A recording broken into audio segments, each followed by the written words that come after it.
కాపులకు ద్రోహం చేసింది జగన్ అంటూ నిన్న ఎవరు నిమ్మల రామానాయుడు అండ్ దుర్గేష్ నిన్న వచ్చి డ్రామా ఆడారనమాట. అక్కడ అదేంటంటే ఈడబ్ల్యూఎస్ రిజర్వేషన్లు 10%లో కాపులకి 5% ఇస్తే దాన్ని జగన్ రద్దు చేశాడని చెప్పి ఏదైతే వీళ్ళు చెబుతున్నటువంటి ఒక దుష్ప్రచారం.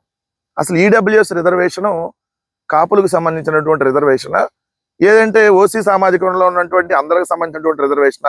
మీరు ఇస్తానన్నది ఎలక్షన్లో ఏంటి? ఎలక్షన్లో మీరు చెప్పింది ఓసీ సామాజిక వర్గంలో ఉన్నటువంటి కాపుల్ని బీసీ సామాజిక వర్గంలోకి చేర్చి వాళ్ళకి రిజర్వేషన్లు బీసీ రిజర్వేషన్లు కల్పిస్తా అని మీరు చెప్పారు. మరి ఎందుకు మీరు అది కల్పించలేదు? 2014లో అధికారంలోకి వచ్చే ముందు మీరు చేసినటువంటి వాగ్దానం అదే కదా. ఆ వాగ్దానాన్ని మీరు ఎందుకు నెరవేర్చరా? కేంద్ర ప్రభుత్వం ప్రవేశపెట్టినటువంటి రిజర్వేషన్ ఈడబ్ల్యూఎస్ రిజర్వేషన్. ఆ ఈడబ్ల్యూఎస్ రిజర్వేషన్ అంటే ఓసీ సామాజిక వర్గంలో ఉన్నటువంటి కాపు, కమ్మ, రెడ్డి, వైశ్య, బ్రాహ్మణ, వెలమ, ఇలాంటి రాజులు, క్షత్రియులు, ఇలా అన్ని సామాజిక వర్గాలకి సంబంధించి ఉన్నటువంటి రిజర్వేషన్. దాంట్లో 10% రిజర్వేషన్ అన్ని కులాలకి వర్తించాలి. దాంట్లో మేము సగం ఒక కులానికి ఇచ్చేస్తాం, ఇంకో సగం మీ కులాలన్నీ తీసేసుకోండి అని చెప్పి కులాల మధ్య కుంపటి పెట్టేటటువంటి కార్యక్రమం మీరు చేశారు. దాని మీద ఎవరైతే ఆ ఓసీ సామాజిక వర్గానికి చెందినటువంటి కొంతమంది కోర్టులకు వెళ్ళినప్పుడు కోర్టు దాన్ని తీసేసింది, జగన్ గారు తీసేయలేదు. మరి ఇప్పుడు మళ్ళీ మీరు తిరిగి మీరు అధికారంలోకి వచ్చారు కదా. కాపుల మీద ప్రేమ ఉంటే డ్రామా నాయుడు, కందులు దుర్గేష్, ఏదైతే పవన్ కళ్యాణ్, మీరంతా కాపు సామాజిక వర్గమే కదా. మరి ఇప్పుడు తిరిగి పెట్టొచ్చుగా, ఎందుకు పెట్టలా? కాపులకు సంబంధించి మాట్లాడే హక్కు మీకుందా? ఇదే వంగవీటి రంగా గారిని అత్యంత దారుణంగా చంపి మళ్ళీ మీరే దండలేస్తా సిగ్గు లేకుండా. ఇదే కాపు సామాజిక వర్గాన్ని ఉద్దేశించి చిరంజీవిని ఆనా డాష్ ఈనా డాష్ అని చెప్పి తిట్టినాడికి నిన్న రాజ్యసభ ఇచ్చారు కదా మీరు.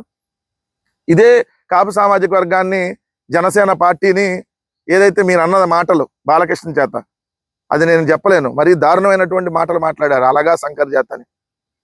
మీరు ఈరోజు మళ్ళీ కాపులకు న్యాయం చేసామంటే అట్లా.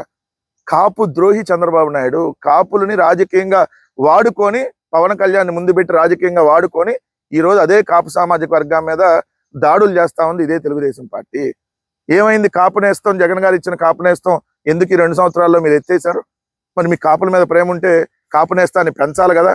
మీరు అన్నట్టు ఎంతమంది ఉంటే అంతమందికి తల్లికి వందనం అన్నప్పుడు మరి ఉన్న కాపు నేస్తాన్ని మేము ఇంకా డబల్ చేసి ఇస్తాము అని చెప్పకుండా ఉన్న కాపు నేస్తాన్ని ఎందుకు ఎత్తేసారు? మీరా మళ్ళీ ఈరోజు కాపుల గురించి మాట్లాడేది? 5గురికి కాపులకి మంత్రి పదవులు ఇచ్చారు జగన్మోహన్ రెడ్డి గారు విభజిత ఆంధ్రప్రదేశ్లో.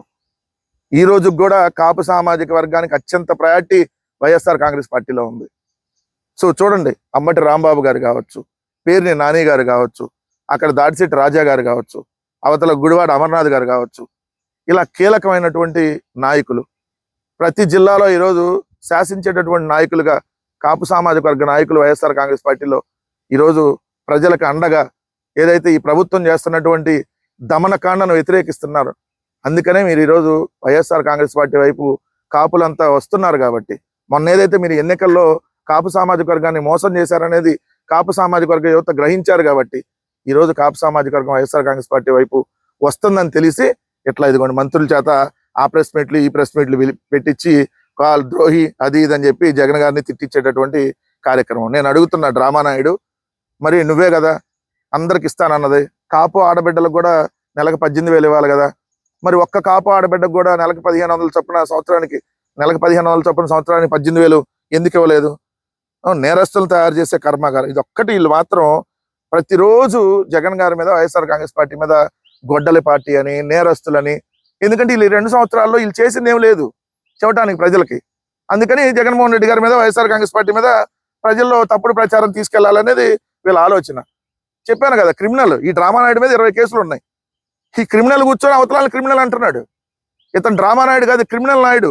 డ్రామాలు కూడా వేస్తాడులే, క్రిమినల్ డ్రామా నాయుడు ఇతను మా మీద మాట్లాడితే ఎట్లా? క్రిమినల్ ఇంకో మంది క్రిమినల్ అంటున్నాడు. ప్రజలే ఆలోచించుకోమని చెప్తా ఉన్నా.